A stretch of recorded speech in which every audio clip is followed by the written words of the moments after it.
Good afternoon, I'm Joshua Laipply, CDOT's Chief Engineer, and I'm here to give you a briefing on the I-70 closure at Denver West Boulevard. We have recently just opened westbound, but westbound only. When we arrived on the scene, the first responders really have charge of the scene. City of Lakewood Police Department, West Metro Fire did a great job with their investigation. They just released the site right around 2 o'clock today. Then our crews moved in. We've done our assessments of the bridge and the pavement. On the bridge, we had our bridge inspectors come out, inspect all of the girder lines, all of the supporting structure. We've examined it for fire damage, for heat. The bridge was deemed to be in good shape and able to be opened. That's when we decided we would open westbound I-70.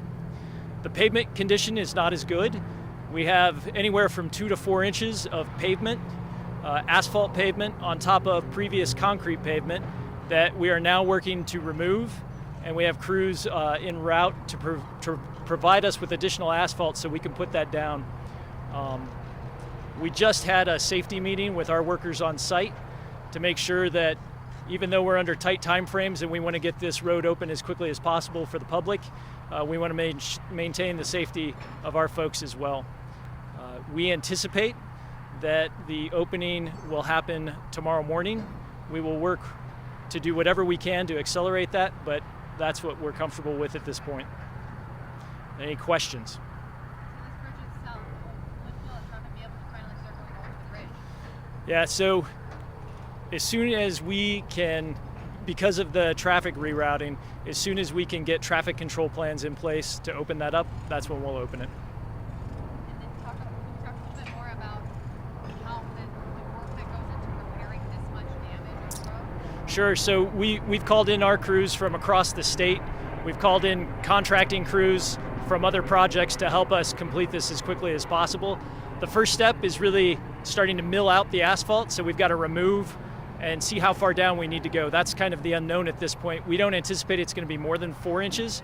We're hoping it's only 2, but that's our contingency plan, is if we need to go down to 4, we will. That should be on top of bare concrete at that point, and then we'll pave back. Can you talk about what this heat does to the asphalt and like what exactly happens?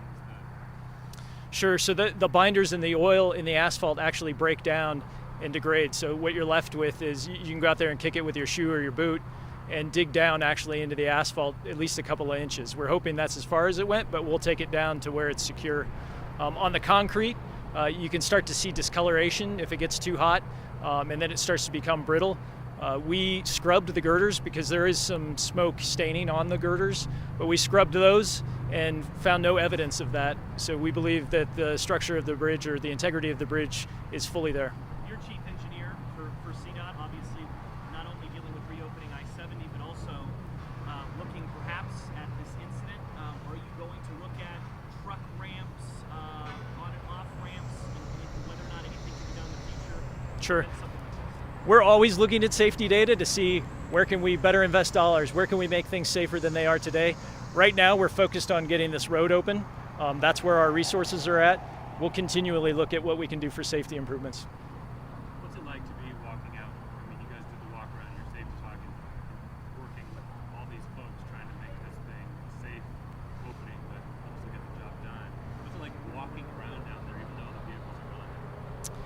Yeah, I'd say it's a little surreal. I think I'd have to point out our local agency partners, the City of Lakewood and West Metro Fire did a fantastic job. It's our job to just keep them safe and keep the lane closure up. Now that that's all cleared and the debris out of the way, we do what we do best, and that's build roads. I'm wondering how the westbound reopening kind of factors into any of it when you're talking about safety, because now you're going to have cars whizzing by at highway speeds with CDOT workers on the other side. Sure. We pave quite often on one side of a barrier. We've got positive separation, meaning we have a barrier between traffic and all of our crews that are out there working, and that's the utmost for safety. This is just like any other construction project. When you drive through, think about what you're doing, pay attention to other drivers. They may become distracted. We don't ever want that. You need to pay attention to what you're doing as you drive through a work zone. Is the bridge's integrity what you expected, or did you expect to see? What did you expect to see? Yeah, the majority of the fire was to the east of the bridge, so we didn't expect that we would see too much damage, but we didn't want to come out and say that until we really got a crew up there that could actually touch those girders, scrape off some of the smoke, and make sure the integrity of the concrete was there. So we weren't totally surprised to see that the integrity of the bridge was good. How old is that bridge? I don't. It's one of our newer, though. Thank you. That is CDOT Chief Engineer Thanks. Josh